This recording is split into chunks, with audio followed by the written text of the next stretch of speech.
اعوذ باللہ من الشیطان الرجیم بسم اللہ الرحمن الرحیم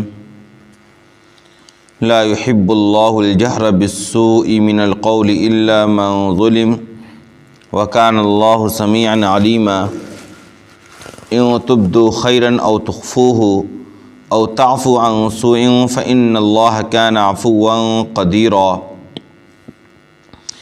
ان الذين يكفرون بالله ورسله ويريدون ان يفرقوا بين الله ورسله ويقولون نؤمن ببعض ونكفر ببعض ويريدون ان يتخذوا بين ذلك سبيلا اولئك هم الكافرون حقا واعتدنا للكافرين عذابا مهينا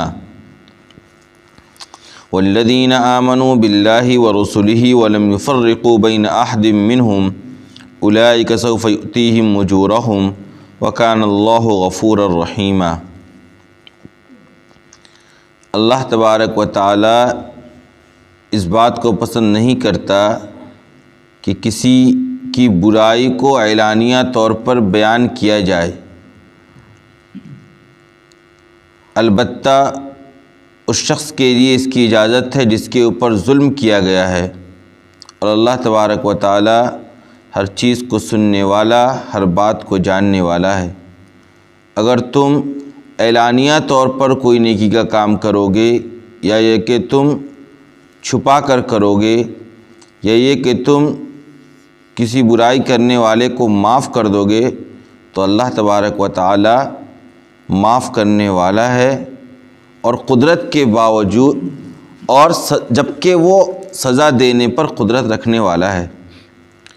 جن لوگوں نے اللہ کا انکار کیا اور ان کے رسولوں کا، اور وہ یہ چاہتے ہیں کہ اللہ اور ان کے رسولوں کے درمیان تفریق ڈالیں، اور وہ یہ کہتے ہیں کہ ہم بعض پر تو ایمان لاتے ہیں اور بعض کا انکار کرتے ہیں، اور ان کی یہ خواہش ہے کہ وہ ایمان اور کفر کے درمیان کوئی راستہ بنا لیں، تو یہ لوگ حقیقی معنوں میں کافر ہیں، اور ہم نے کافروں کے لیے ذلت آمیز عذاب تیار کر رکھا ہے۔ اور جو لوگ اللہ پر اور اس کے رسولوں پر ایمان لائیں اور ان میں سے کسی کے درمیان بھی تفریق نہیں ڈالی، یہ وہ لوگ ہیں جن کو ان کا پورا اجر اللہ عطا کرے گا، اور اللہ معاف کرنے والا، رحم کرنے والا ہے۔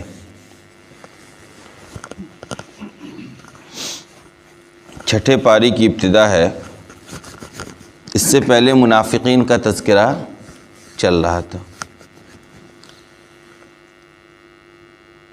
چھٹے پارے کی ابتدائی 2-3 آیت کے اندر اسلام نے بہت بنیادی طور پر دو تین باتوں کے سمجھانے کی کوشش کی ہے۔ سب سے پہلی آیت میں یہ بات کہی گئی ہے کہ دیکھو، کسی بھی شخص کے اندر کسی بھی طرح کی برائی پائی جائے، کسی بھی شخص کے اندر کسی بھی طرح کا عیب پایا جائے، کسی دوسرے کے لیے اس بات کی اجازت نہیں ہے کہ وہ اس کے عیب کا اعلانیہ طور پر لوگوں کے درمیان چرچا کرے۔ آئی بات سمجھ میں؟ کوئی انسان عیب سے خالی نہیں ہے۔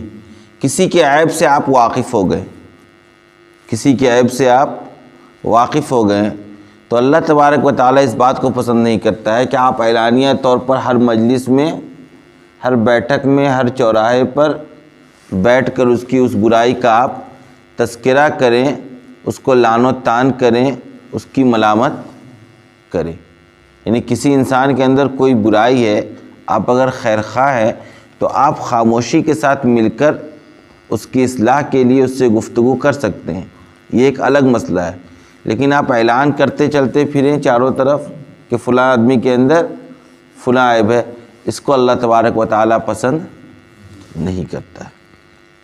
الا من ظلم، ہاں ایک صورت ہے جہاں پر اگر آپ کسی کے عیب کا اعلانیہ طور پر تذکرہ کر رہے ہیں تو وہ قابل گرفت نہیں ہے، اللہ تبارک و تعالیٰ کی طرف سے وہ معاف ہے۔ وہ کیا ہے؟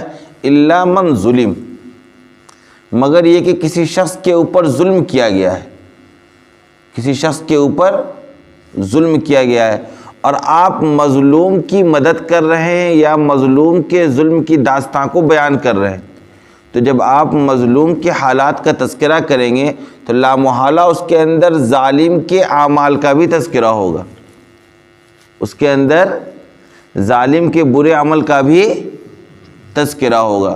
تو اس تذکرہ کی اجازت دی گئی۔ آئی بات سمجھ میں؟ کسی کے اوپر کسی نے کوئی ظلم کیا ہے تو آپ بتائیں گے نا دیکھو فلاں آدمی جو ہے وہ ظالم ہے، سامنے تو دکھتا ہے بڑا نیک، اور پیچھے دیکھو وہ اپنی بیوی کے اوپر طرح طرح کا ظلم کر رہا ہے۔ یعنی کسی مظلوم کے ظلم کو بیان کرنے کے ضمن میں اگر کسی ظالم کا تذکرہ آ جائے اور اس کے کسی عیب کا اظہار کرنا ضروری پڑ جائے تو یہ معاف ہے، اس کی اجازت شریعت نے دے رکھی ہے۔ اس کے علاوہ کسی کے بھی عیب جوئی کرنا، اس کے عیب کو بیان کرنا، آ رہی بات سمجھ میں، اس کی اجازت شریعت نے نہیں دے رکھی ہے۔ وَكَانَ اللَّهُ سَمِيعًا عَلِيمًا، اور یہ کہ اللہ تبارک و تعالیٰ ہر بات کو سن بھی رہا اور بات کو جان بھی رہا، یعنی اللہ کو یہ علم ہے کہ اس کے اندر کون سا عیب ہے، اور تم کس کے بارے میں کیا باتیں کرتے ہو، کس مجلس کے اندر بیٹھ کر اور کس مقصد سے کر رہے ہو، یہ بھی اللہ تبارک و تعالیٰ سن رہا ہے۔ ایک آیت ہے نا، اور پیچھے بھی اس کو تذکرہ آیا تھا کہ کہیں بھی ایسی مجلس نہیں کہ دو آدمی ہو تو تیسرا وہاں اللہ نہ ہو، یعنی جہاں بھی دو لوگ بیٹھ کر بات کرتے ہیں تو تیسری ذات وہاں پر کون موجود ہوتی ہے؟ اللہ تبارک و تعالیٰ کی۔ تین لوگ ہوتے ہیں تو چوتھی ذات اللہ تبارک و تعالیٰ کی، چار لوگ ہوتے ہیں تو پانچویں ذات اللہ تبارک و تعالیٰ کی۔ یعنی ہماری اور آپ کی کوئی بھی مجلس ایسی نہیں ہے جو اللہ تبارک و تعالیٰ کے وجود سے خالی ہو، بلکہ اللہ تبارک و تعالیٰ ہمارے اور آپ کے ہر مجلس میں موجود ہے۔ ہمارے اور آپ کے ہر زبان سے نکلنے والی قول اللہ تبارک و تعالیٰ کے علم میں ہے کہ ہم کس کی برائی بیان کر رہے ہیں یا اچھائی بیان کر رہے ہیں۔ کسی کی برائی بیان کرنے کے پیچھے ہمارا مقصد کیا ہے؟ آیا ہم کسی مظلوم کو انصاف دلانا چاہتے ہیں یا یہ کہ ہم صرف اور صرف ٹھٹا بازی اور کسی کا استہزاء کرنا چاہتے ہیں؟ کہا دیکھو لیکن کسی کے اوپر ظلم کیا گیا ہے تو ہم نے اس کی اجازت دی ہے کہ وہ عدالتی چارہ جوئی کرے۔ عدالت میں جب معاملہ جاتا ہے تو عیب کھل کر سامنے آتا ہے، ایک دوسرے کے خلاف جب مقدمات بازی ہوتی ہے تو لوگ سارے عیب کھول کر عدالت کے سامنے اور دنیا کے سامنے اور مجمع کے سامنے رکھ دیتے ہیں۔ تو کہا ہم نے اس کی اجازت دی ہے کہ مظلوم کو اس کی اجازت ہے کہ وہ ظالم کے عیب کا اظہار کرے، عدالتی طور پر اس کے خلاف کھڑے ہو جائے۔ کیوں؟ کیونکہ اس کے بغیر امن قائم نہیں ہو سکتا ہے۔ ظلم کو روکنے کا ایک بہت بڑا ذریعہ یہ ہے کہ آپ عدالتی کارروائی کریں ظالموں کے خلاف۔ آ رہی بات سمجھ میں؟ جب ظالموں کے خلاف عدالتی کارروائی کریں گے اور ان کے لیے سزاؤں کا اعلان ہوگا تو اس سے بھی ظلم کا روک تھام ہوتا ہے۔ آ رہی بات سمجھ میں؟ اس لیے عین جو انصاف تھا اس کی اجازت دی گئی کہ آپ عدالتی کارروائی کر سکتے ہیں، مگر ان تبدو خیرن او تخفوہ او تعفو عن سوء، مگر ایک بات جان لو کہ تم اعلانیہ طور پر کوئی نیکی کا کام کرتے ہو ظاہر کر کے، یا یہ کہ تم سرن چھپ کر کوئی نیکی کا کام انجام دے رہے ہو، او تعفو عن سوء، یا یہ کہ تم کسی برائی کو معاف کر دے رہے ہو، کسی برائی کو معاف کر دے رہے ہو۔ کیا مطلب؟ مطلب یہ ہے کہ دیکھو تمہارے ساتھ کسی نے ظلم کا معاملہ کیا ہے تو ہم نے تمہیں یہ تو اجازت دی ہے جو کہ عین عدل کا تقاضا ہے کہ تم اس کے خلاف عدالتی چارہ جوئی کرو، اس کے خلاف کھڑے ہو، اس کو سزا دلواؤ، مگر یہ کہ تم اس راستے کو چھوڑ کر اگر نیکی کا عمل کرنا چاہتے ہو، کیا کرنا چاہتے ہو؟ نیکی کا عمل، خواہ تم اعلانیہ طور پر یہ اعلان کرو کہ بھائی ہم نے کیا کیا، سامنے والے کو معاف کر دیا، ہم نے سامنے والے کو معاف کر دیا، یا یہ کہ چھپ کر تم اس کے ساتھ مصالحت کر لو خاموشی کے ساتھ کہ چلو بھائی جو معاملہ تھا وہ ختم، او تعفو عن سوء، یا کہ تم نے معاف کر دیا اس کو۔ تو کہا دیکھو فإن اللہ کان عفوا قدیرا، یہ دیکھیے ایک بہترین معاشرہ تیار کرنے کے یہ اصول ہے جو قرآن نے بتلائے۔ پہلے تو اس کو اجازت دے دی کہ بھائی تم اس کے خلاف آواز بلند کر سکتے ہو ظالموں کے خلاف اگر تمہارے اوپر ظلم کیا گیا ہے، مگر یہ کہ اگر تم اس کو معاف کر دو، ایک طرف کیا کہا کارروائی کر سکتے ہو، دوسری طرف اس کو ترغیب کس بات کی دی؟ اگر تم معاف کر دو گے فإن اللہ کان عفوا قدیرا، تو اللہ تبارک و تعالیٰ بہت معاف کرنے والا ہے، جبکہ اللہ تبارک و تعالیٰ بدلہ لینے پر، انتقام لینے پر قادر بھی ہے۔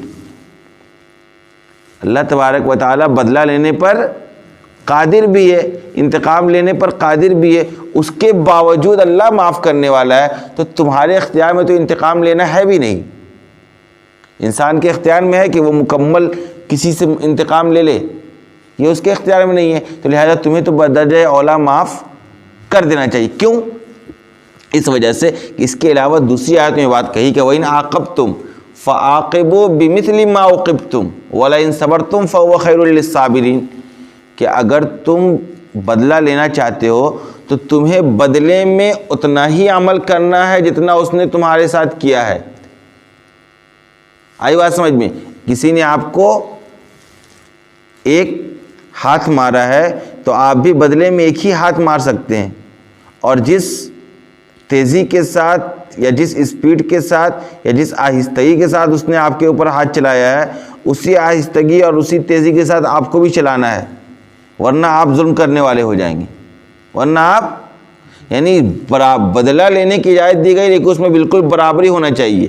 تو کہا کہ یہ تمہارے بس کی بات نہیں، وَلَئِن صَبَرْتُمْ، اگر تم صبر کر لو گے اور معاف کر دو گے فَهُوَ خَيْرٌ لِلصَّابِرِينَ، تو یہ معاف کرنا ہی کیا ہے؟ صبر کرنے والوں کے لیے بہتر ہے۔ کیوں؟ کیونکہ دیکھو اگر تم عدالتی چارہ جوئی کے ذریعے اپنا بدلہ لوگے تو بدلہ تو تمہیں مل جائے گا، انصاف تو تمہیں حاصل ہو جائے گا، لیکن جن دو پارٹیوں کے درمیان یا جن دو لوگوں کے درمیان یہ معاملہ ہوا ہے ان کے دل جدا ہو جائیں گے۔ انصاف تو تمہیں حاصل ہو جائے گا لیکن آپسی محبت ختم ہو جائے گی، رنجشیں پیدا ہو جائیں گی، بلکہ یہ رنجش آگے چل کے اولادوں کے درمیان بھی جاری رہے گی۔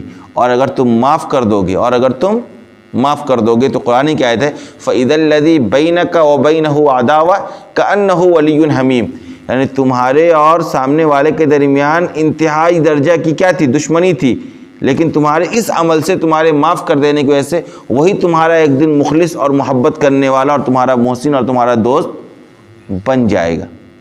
آئی بات سمجھ میں؟ یہ وہ نظام دیا گیا کہ اگر تمہارے اوپر ظلم کیا گیا تو انصاف کے ساتھ تم عدالت میں جا سکتے ہو انصاف حاصل کرنے کے لیے، لیکن اگر تم معاف کر دو گے تو یہ تمہارے لیے کیا ہے؟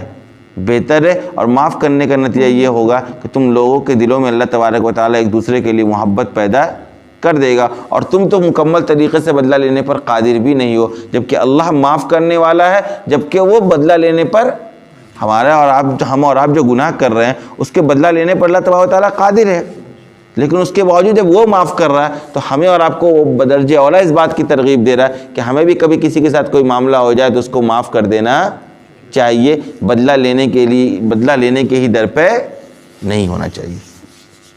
اس کے بعد کہا دیکھو جو لوگ اللہ اس کے رسول کا انکار کرتے ہیں، جو لوگ اللہ اس کے رسول کا انکار کرتے ہیں اور وہ چاہتے ہیں کہ اللہ اس کے رسول کے درمیان تفریق ڈال دیں، اور وہ کہتے ہیں کہ ہم بعض پر ایمان لاتے ہیں اور بعض پر نہیں لاتے ہیں، موسیٰ پر ایمان ہے، عیسیٰ اور محمد پر ایمان نہیں ہے، یا یہ کہ عیسیٰ علیہ السلام پر تو ایمان ہے لیکن ہم موسیٰ کا بھی انکار کرتے ہیں، آنے والے نبی محمد صلی اللہ علیہ وسلم کا بھی انکار کرتے ہیں۔